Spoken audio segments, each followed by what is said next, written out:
हाँ, जैव विकास वाला चैप्टर अपन पढ़ रहे हैं। पहले वाले वीडियो में अपने विकास के बारे में पढ़ा है, जीवों के उद विकास के बारे में जिन जिन वैज्ञानिकों ने सिद्धांत दिए थे बेटा, उनको अपने पढ़ा है।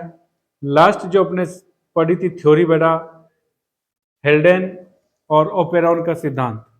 देखिए लास्ट में अपने जो पढ़ा बेटा हेल्डेन और ओपेरिन का जो थ्योरी थी, उस थ्योरी में उन्होंने क्या बताया था कि पृथ्वी पर जीवों की जो उत्पत्ति है वह कार्बनिक व अकार्बनिक रसायनों से हुई है, अतः उसे रासायनिक विकास भी कहा है। कार्बनिक और अकार्बनिक पदार्थों के मिलने से जटिल कार्बनिक पदार्थ बने, फिर उनसे कालांतर में नए जीवों का विकास हुआ है। तो ये अपने पढ़ लिया है ओपेरिन और हेल्डेन का सिद्धांत।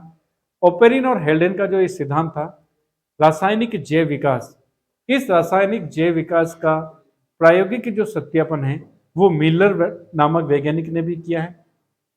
तो आज अपन जैव विकास से संबंधित लास्ट जो सिद्धांत है बेटा, जैव विकास के बारे में लास्ट जो वाद है, थ्योरी है, उसको अपन पढ़ेंगे बेटा कि मिलर का प्रयोग। तो मिलर ने क्या किया था, ओपेरिन और हेल्डेन का जो प्रयोग था उसी का इन्होंने क्या किया, सत्यापन किया। तो जैव विकास पृथ्वी पर जीवन की उत्पत्ति, जैव विकास या पृथ्वी पर जीवन की उत्पत्ति के संबंध में लास्ट जो सिद्धांत है बेटा मिलर का प्रयोग। देखिए बिल्कुल सिंपल है बेटा, छोटी क्लास में भी आपने पढ़ा होगा 10वीं क्लास में जीवन की उत्पत्ति से संबंधित मिलर एक्सपेरिमेंट।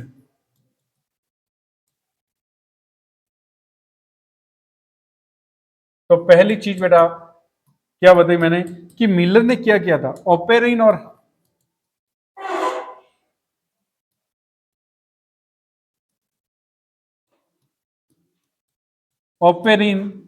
और हेल्डेन का जो प्रयोग था, ओपेरिन और हेल्डेन का कौन सा प्रयोग था बेटा, रासायनिक जैव विकास।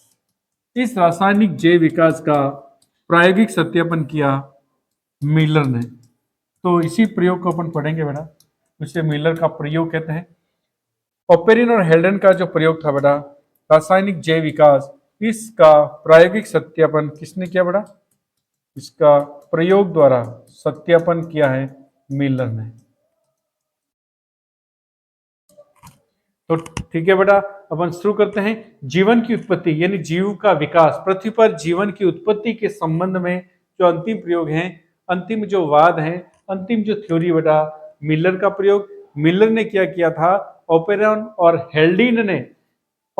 हेल्डेन ने जो रासायनिक जैव विकास दिया था, यानी जीवन का विकास रासायनिक पदार्थों से, कार्बनिक या अकार्बनिक तथा अकार्बनिक पदार्थों से हुआ है। तो उसका प्रायोगिक सत्यापन बेटा किसने किया है, मिलर ने। देखिए इन्होंने किस प्रकार बेटा ओपेरिन और हेल्डेन का प्रयोग का सत्यापन किया। तो बेटा अपन शुरू करते हैं मिलर का प्रयोग। देखिए बेटा इसमें जो मेन चीज है बेटा वो इधर समझिए क्या है बेटा। मिलर ने देखिए ओपेरॉन और हेल्डेन ने क्या बताया कि प्रारंभ में पृथ्वी का तापमान बहुत ज्यादा था और कुछ गैसें थी। तो मिलर ने क्या किया, पृथ्वी पर जीवन की उत्पत्ति के पूर्व का जो वातावरण है, यानी पृथ्वी के प्रारंभिक वातावरण को एक प्रयोगशाला में क्या किया, व्यवस्थित किया। यानी उस वातावरण को, पृथ्वी के प्रारंभिक वातावरण को प्रयोगशाला में उत्पन्न करवाया और उस परिस्थितियों में, प्रारंभिक परिस्थितियों में किस प्रकार जैव का विकास हुआ, उन्होंने ये सिद्ध किया। तो देखिए बेटा क्या किया था मिलर ने इस प्रयोग। पहली चीज कि पृथ्वी पर जीवन की जो उत्पत्ति हुई बेटा, जीवन की उत्पत्ति की जो प्रारंभिक दशाएं हैं, प्रारंभिक भौगोलिक जो दशाएं हैं या प्रारंभिक जो वातावरणीय दशा है बेटा, वातावरणीय जो दशाएं हैं, इन दशाओं को मिलर ने कहां पर व्यवस्थित किया बेटा, प्रयोगशाला में। प्रयोगशाला में व्यवस्थित किया या प्रयोगशाला में उत्पन्न करवाई। कौन कौन सी दशा थी बेटा, कौन कौन सी दशा थी, देखिए उन्होंने क्या किया, एक बंद फ्लास्क लिया, एक बंद फ्लास्क के भीतर उन्होंने क्या क्या चीजें ली बेटा, methane, hydrogen, ammonia, methane, hydrogen और अमोनिया। और बेटा क्या ली, इसमें जल वाष्प पूरा प्रयोग है बेटा, जल वाष्प को एंटर करवाया, जल वाष्प को एंटर करवाया और इस एक्सपेरिमेंट का तापमान कितने डिग्री रखा बेटा, 800 डिग्री सेंटीग्रेड तापमान।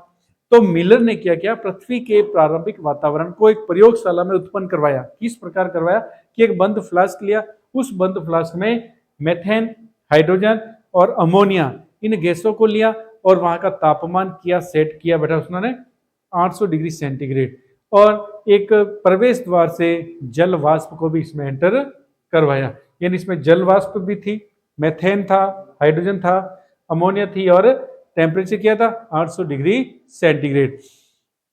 फिर बेटा इन्होंने क्या किया, उच्च विद्युत विभव, उच्च वैद्युत क्षेत्र उत्पन्न करवाया, उच्च विद्युत डिस्चार्ज इन्हें रिलीज किया बेटा। तो क्या हुआ, इनके मध्य ये जो बेटा तत्व है, ये जो तत्व से बनकर जो यौगिक बने बेटा CH4, अमोनिया, हाइड्रोजन और जल, इनके मध्य क्रिया हुई और सरल शर्करा का निर्माण हुआ। प्रारंभ में सबसे पहले क्या बने बेटा, सरल शर्करा का निर्माण हुआ, सरल शर्करा बनी, अमीनो अम्ल बने, अमीनो अम्ल बने, प्यूरिन्स बने, क्या बने, प्यूरिन्स। तो ये चीजें मिलर के प्रयोग के दौरान प्रारंभिक अवस्थाएं उत्पन्न करके किस प्रकार यौगिकों से सरल यौगिक बने, सरल यौगिक, सरल शर्करा, अमीनो अम्ल और प्यूरिन का निर्माण। हाँ, तो मिलर का प्रयोग ये था बेटा, इन्होंने ओपेरिन और हेल्डेन द्वारा दिए गए रासायनिक जैव विकास का प्रायोगिक सत्यापन किया। क्लियर बेटा, ये अपने जीवन की उत्पत्ति के संबंध में प्रयोग पढ़ लिए हैं बेटा। इसके बाद अपन पढ़ेंगे बेटा जैव विकास के सिद्धांत। मुख्य दो सिद्धांत हैं, एक लेमार्क का सिद्धांत है, दूसरा बेटा डार्विन का सिद्धांत है। आपने छोटी क्लासों में भी इनके बारे में बेटा पढ़ा होगा।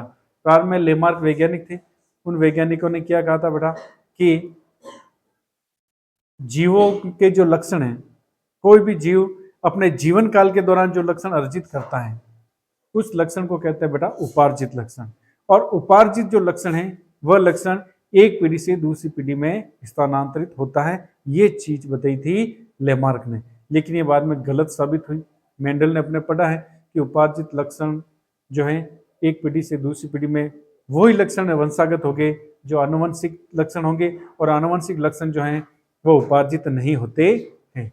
दूसरी चीज लेमार्क ने बताई थी बेटा कि जीवों में जिस अंग का यूज ज्यादा होता है, यानी जिस अंग का प्रयोग ज्यादा करते हैं उस अंग का विकास ज्यादा होगा, और जिस अंग का यूज कम करते हैं उसका विकास क्या होगा, कम होगा।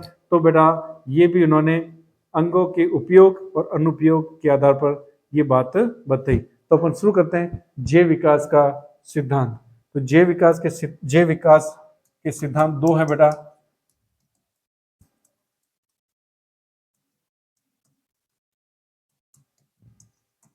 जैव विकास के सिद्धांत, थ्योरी ऑफ इवोल्यूशन।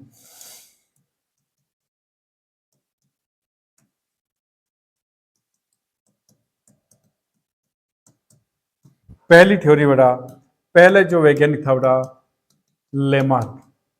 तो लेमार्क ने क्या बताया बेटा, वो मैंने आपको बता दिया है। लामार्क, देखिए लेमार्क ने दो चीजें बताई थी। लेमार्क वैज्ञानिक ने कितनी चीजें बताई, दो चीजें बताई थी बेटा। पहली चीज कि जीव द्वारा जीवन काल में अर्जित लक्षण, जीवन काल में अर्जित किए गए लक्षण, जिन्हें क्या कहेंगे बेटा, जिन्हें क्या कहा बेटा, उपार्जित लक्षण का है, अर्जित किए हुए हैं, उपार्जित लक्षण का है।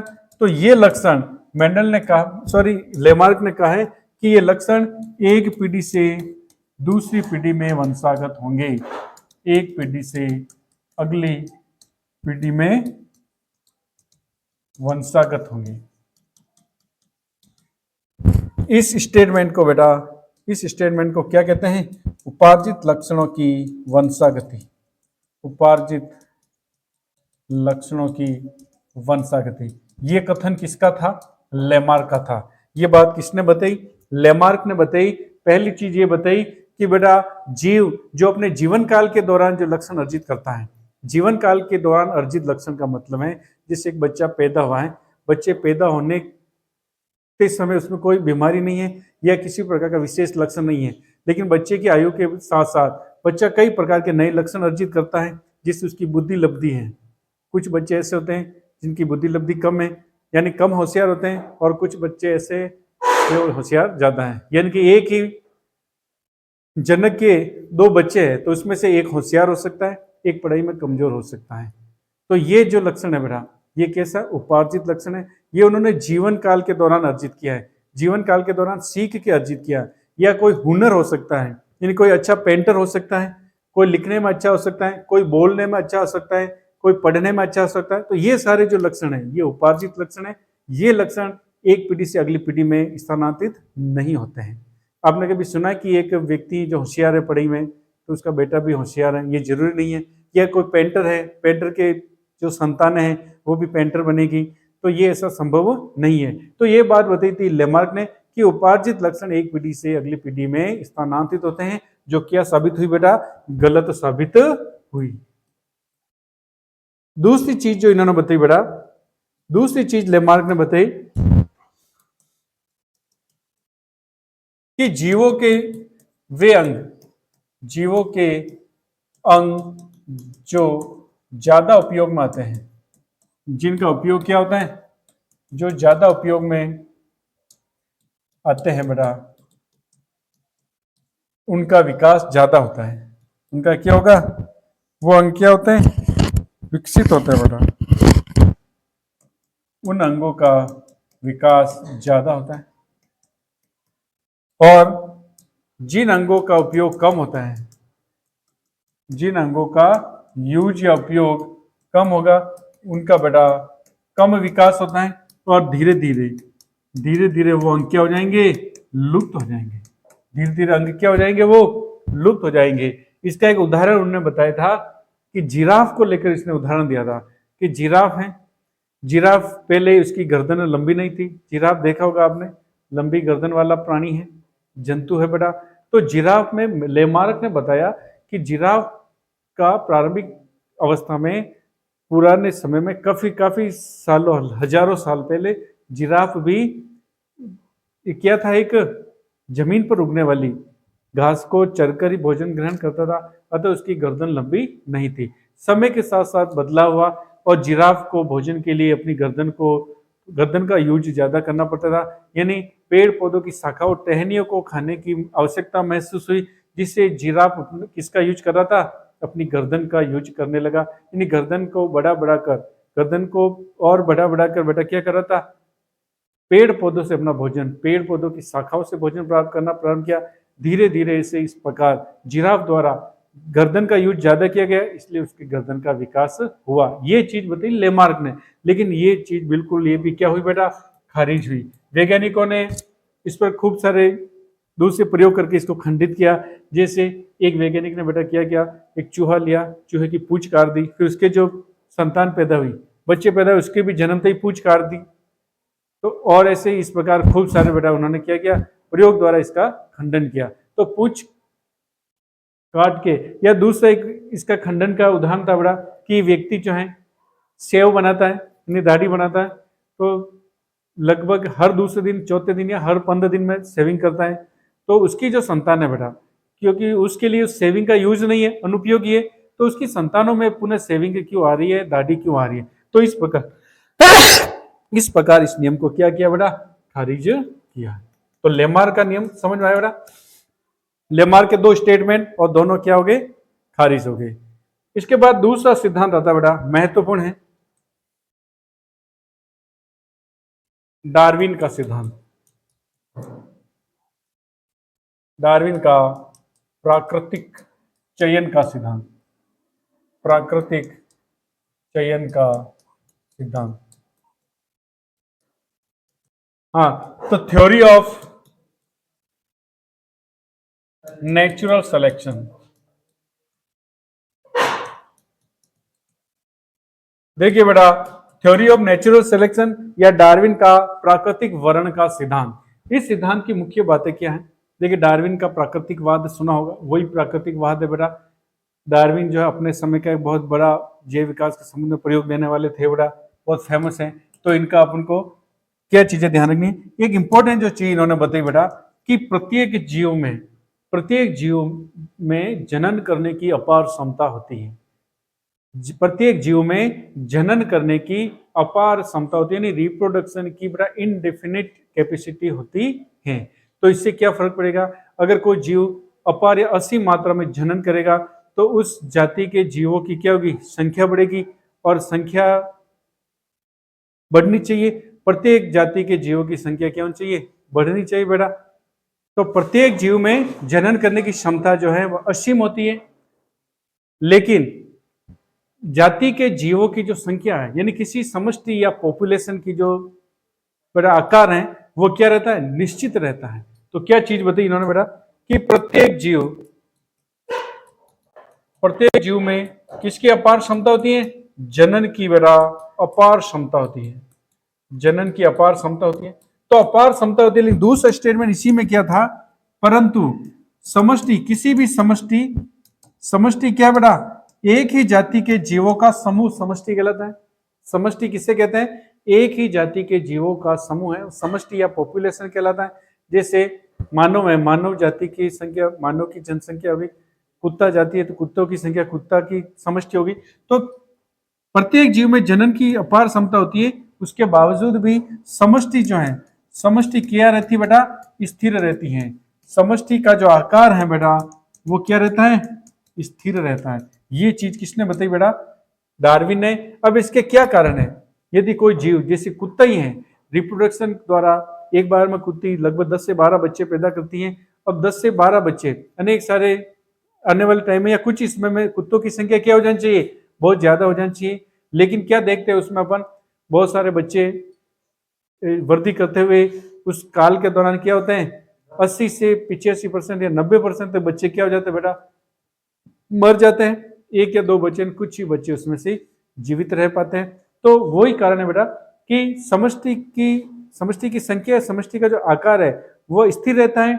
इसके बावजूद, जनन की अपार क्षमता के बावजूद भी। इसके 3 कारण मुख्य बताए बेटा डार्विन ने। क्या कारण बताए? पहला कारण बताया कि सीमित संसाधन,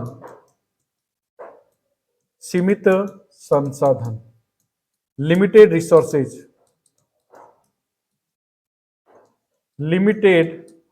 रिसोर्सेज, देखिए इसमें क्या बताया डार्विन ने? क्या कहा बेटा? वापस मैं रिपीट कर रहा हूं कि प्रत्येक जीव में जनन की क्षमता अपार होती है। तो इससे क्या फर्क पड़ना चाहिए? अपार क्षमता है जनन की अपार क्षमता है, तो जीवों की संख्या बहुत अधिक दर से बढ़नी चाहिए। लेकिन फिर उसका स्टेटमेंट था उनका कि समष्टि का आकार स्थिर रहता है बेटा, कांस्टेंट रहता है। तो ये कैसे संभव है? उसके उन्होंने 3 कारण बताए। इस समष्टि का आकार कांस्टेंट का मतलब, जितने बच्चे जन्म ले रहे हैं सारे के सारे बच्चे वृद्धि न कर कर अधिकांश बच्चे मर जाते हैं। तो समष्टि की जो जीव, उस जाति के जीवों की संख्या है उसमें बहुत कम डिफरेंस होता है, बहुत ही कम बढ़ती है। उससे कहता है बेटा समष्टि का आकार क्या? कांस्टेंट है। जिस दर से जनन हो रहा है और जिस दर से बच्चे पैदा हो रहे हैं उसी दर से समष्टि की संख्या नहीं बढ़ रही है। बीच में अधिकांश बच्चे वृद्धि के दौरान मर जाते हैं। इसके उन्होंने 3 कारण भी बताए।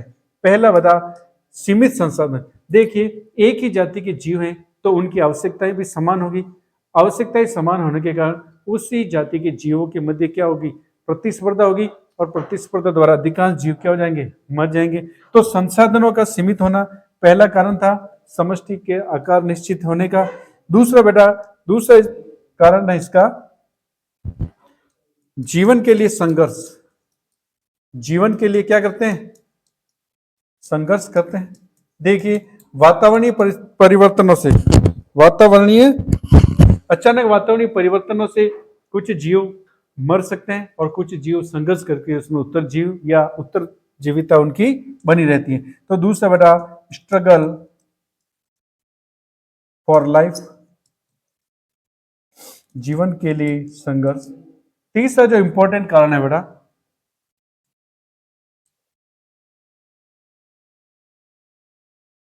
तीसरा कारण है योग्यतम की उत्तरजीविता। देखिए योग्यतम की उत्तरजीविता, देखिए बेटा तीनों जो कारण है, तीनों कारण जो हैं एक प्रकार से क्या बेटा आपस में संबंधित हैं। योग्यतम की उत्तरजीविता यानी बेटा fitness of survival of fitness, survival of fitness.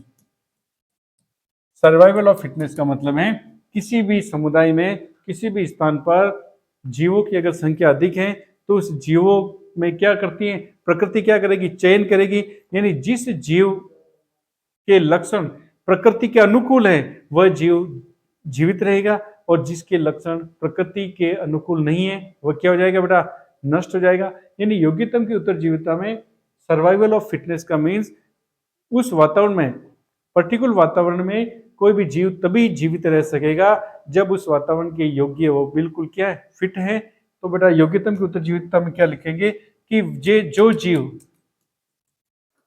या जिनके लक्षण, जीव जिनके लक्षण बेटा क्या हो, दो प्रकार के हो सकते हैं जीव, जिनके लक्षण वातावरण के अनुकूल हो, यानी वो अपने आप को वातावरण में होने वाले परिवर्तनों के अनुसार ढाल सकता है, और दूसरे जीव ऐसे हो सकते हैं जिनके लक्षण वातावरण के अनुकूल नहीं हो, अनुकूल ना हो और अनुकूल हो। तो बेटा ये जिनके लक्षण अनुकूल होंगे वो सरवाइव करेगा, वो जीव क्या करेगा बेटा प्रकृति में सरवाइव करेगा और ये सरवाइव नहीं करेगा। तो ये तीन कारण बताए डार्विन ने प्राकृतिक वर्ण के, बेटा प्राकृतिक वर्ण के यानी जीवों में प्रत्येक जीव में जनन की अपार क्षमता होती है, यानी जनन की प्रचुर क्षमता होती है, उसके बावजूद भी किसी समष्टि का आकार स्थिर रहता है। उसके कारण पहला सीमित संसाधन, जीवन के लिए संघर्ष, और तीसरा बेटा योग्यतम की उत्तरजीविता। देखिए डार्विन के जो सिद्धांत है एक उदाहरण से समझते बेटा, इन्होंने एक उदाहरण से समझाया था। डार्विन का जो सिद्धांत के उदाहरण जो है बेटा कि प्रकृति जो है किस प्रकार जीवों का चयन करती है और किस प्रकार जीवों को नेग्लेक्ट करती है या उनको सर्वाइव के लिए प्रतिकूल वातावरण उपलब्ध करवाती है। तो एक उदाहरण डार्विन का जो सिद्धांत है उसका उदाहरण बेटा, एक उदाहरण बताया था।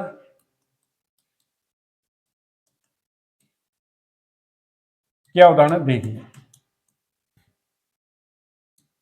देखिए 1850 ईस्वी में जब औद्योगिकीकरण हुआ, यानी इंग्लैंड में औद्योगिक क्रांति आई, उस समय क्या हुआ बेटा अधिक से अधिक उद्योग धंधे लगे, और उद्योग धंधों द्वारा क्या हुआ पर्यावरण में कुछ परिवर्तन हुआ, यानी वातावरण जो वायु है वो थोड़ी प्रदूषित हुई। तो उससे किस प्रकार पर्यावरण प्रभावित हुआ और पर्यावरण से किस प्रकार जीवों का चयन या जीवों को नेग्लेक्ट करना प्रारंभ हुआ। तो बेटा एक मौत है, मौत में एक शलभ है बेटा कीट है,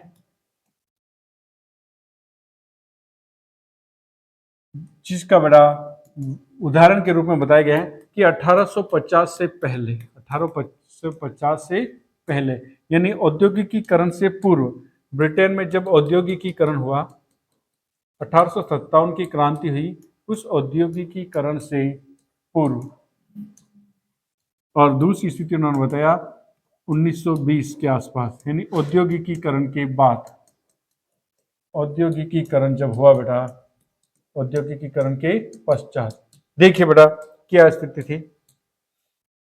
ये शलभ जो होता है दो प्रकार का था बेटा, एक ऐसा जो श्वेत पंख वाला, श्वेत पंख युक्त, और एक बेटा गहरे रंग, श्वेत यानी सफेद रंग और एक गहरे रंग के पंख युक्त।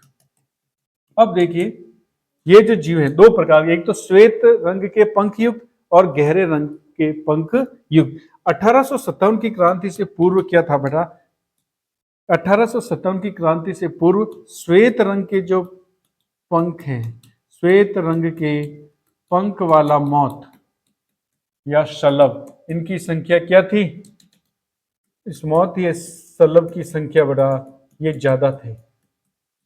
ये ज्यादा क्यों थे इसका रीजन बताया बेटा, रीजन बताया डार्विन के सिद्धांत के अनुसार कि 1857 की क्रांति से पहले क्या था, औद्योगिकीकरण नहीं था, तो क्या वायुमंडल में प्रदूषण नहीं था, या प्रदूषण कह सकते अपन कम था, प्रदूषण कम था।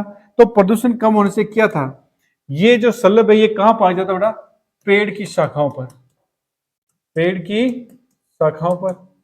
तो 1857 की क्रांति के पहले औद्योगिकीकरण से 1857 की क्रांति 1850 की औद्योगिक क्रांति से पहले औद्योगिकीकरण से पहले क्या था, प्रदूषण कम था।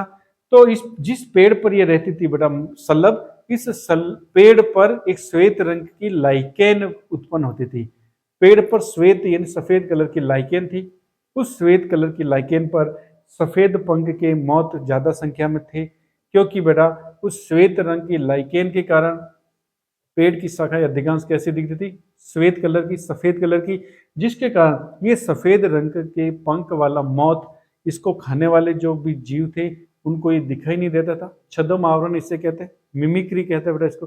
तो मिमिक्री के कारण यह जो मौत है अपने अपने जो दुश्मन जीव हैं उनसे बच जाता था। क्लियर यहां तक?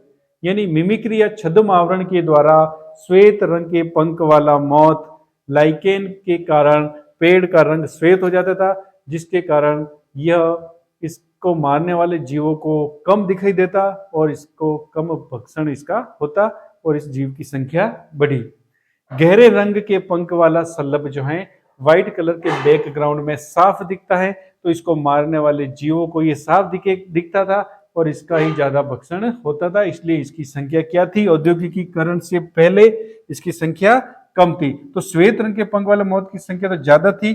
और बेटा इसी में ध्यान रखना है, गहरे रंग के गहरे पंख वाले जो शलभ है बेटा उसकी संख्या क्या थी, कम थी। कम क्यों थी? क्योंकि श्वेत कलर के बैकग्राउंड पर गहरे रंग के पंख वाला शलभ साफ दिखता था और इसको मारने वाले जीवों द्वारा ये खा लिया जाता था, जिसके कारण इसकी संख्या कम थी बेटा। तो प्रदूषण नहीं था, तो इसका आगे क्या लिखेंगे, पेड़ पर बेटा एक श्वेत लाइकेन, सफेद रंग की लाइकेन शाखाओं पर उगती थी, शाखाओं पर विकसित, जिससे बेटा छद्म आवरण, जिसके द्वारा छद्म आवरण के कारण छद्म आवरण दर्शाया जाता था, किसके द्वारा बेटा, श्वेत पंख वाले सल्लभ द्वारा, श्वेत रंग के सल्लभ द्वारा, छद्म आवरण के द्वारा अपना जीवन बचा लेता था। 1857 की क्रांति के बाद क्या हुआ बेटा, प्रदूषण बढ़ा। प्रदूषण बढ़ने से क्या हुआ बेटा, लाइकेन जो थी, सफेद रंग की जो लाइकेन पेड़ों की शाखाओं पर जो विकसित होने वाली थी वह नष्ट होने लगी। श्वेत रंग की लाइकेन नष्ट हो गई तो क्या हुआ बेटा, शाखाएं क्या हो गई, गहरी हो गई, शाखाएं भूरी और कैसी दिखने लगी बेटा, गहरी, जिससे बेटा अब किसकी विजिबिलिटी बढ़ेगी, अब श्वेत पंख वाले सल्लभ की विजिबिलिटी बढ़ गई, यानी वो ज्यादा दिखेगा बजाय गहरे पंख वाले सल्लभ की तुलना में। तो अब ज्यादा भक्षण किसका होगा, जो दूसरे जीव हैं इनको खाने वाले किस रंग के कीट को ज्यादा खाएंगे, श्वेत रंग के, क्योंकि वो ज्यादा दिखेगा। गहरे रंग का कीट, गहरे पंख वाला कीट अब गहरी बैकग्राउंड में कम दिखेगा। तो यहाँ पे क्या होगा, तो श्वेत जो कीट है बेटा सल्लभ है वह ज्यादा दिखेगा, उसकी विजिबिलिटी क्या होगी, वो विजिबल क्या होगा बेटा, ज्यादा होगा, अतः उसकी संख्या क्या हो जाएगी, उसकी संख्या कम हो जाएगी। और बेटा गहरे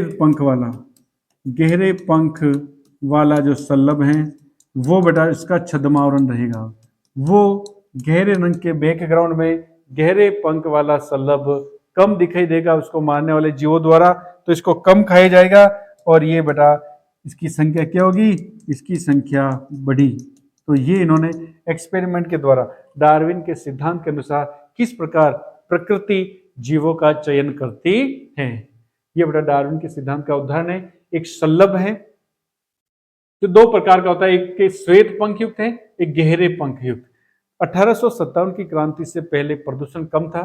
ये जो कीट है, ये सल्लभ जो है बेटा पेड़ों पर पाया जाता है, जिन पेड़ों की शाखाओं पर पाया जाता है उस पेड़ पर श्वेत रंग की लाइकेन उगती हैं। उसी श्वेत रंग की लाइकेन के कारण 1850 की क्रांति से पहले श्वेत पंख युक्त जो सल्लभ है बेटा वह छुप जाता था, उसके द्वारा छद्मावरण दर्शाया जाता, यानी कि इसको खाने वाले जीवों द्वारा श्वेत रंग का सल्लभ दिखाई नहीं देता, अतः उसकी संख्या बढ़ गई और गहरे रंग के पंख वाला जो सल्लभ है श्वेत रंग के बैकग्राउंड में साफ दिखता, अतः उसकी संख्या क्या हो गई, कम हो गई। क्यों? क्योंकि साफ दिखने के कारण जीव जो है उसी गहरे रंग वाले पंख युक्त शलभ का ही भक्षण करते थे। क्रांति के बाद 1857 की औद्योगिकीकरण के बाद क्या हुआ, प्रदूषण बढ़ा और पेड़ों पर उगने वाली श्वेत लाइकेन नष्ट हो गई, अतः उस पेड़ों की शाखाओं का बैकग्राउंड गहरा हो गया, जिससे बेटा श्वेत कीट जो हैं गहरे रंग में आसानी से दिखने लगे और श्वेत कीट अन्य जीवों द्वारा खाए जाने लगा, अतः इसकी संख्या कम हो गई और गहरे रंग के शलभ गहरे रंग की बैकग्राउंड में कम दिखने लगे, अतः उसको जीवों द्वारा कम खाया जाने लगा क्योंकि वह छद्म दर्शाने लगा, अतः उसकी संख्या क्या हुई बेटा, बढ़ी। तो ये इस उदाहरण के द्वारा डार्विन के सिद्धांत को समझाया गया है बेटा। क्लियर।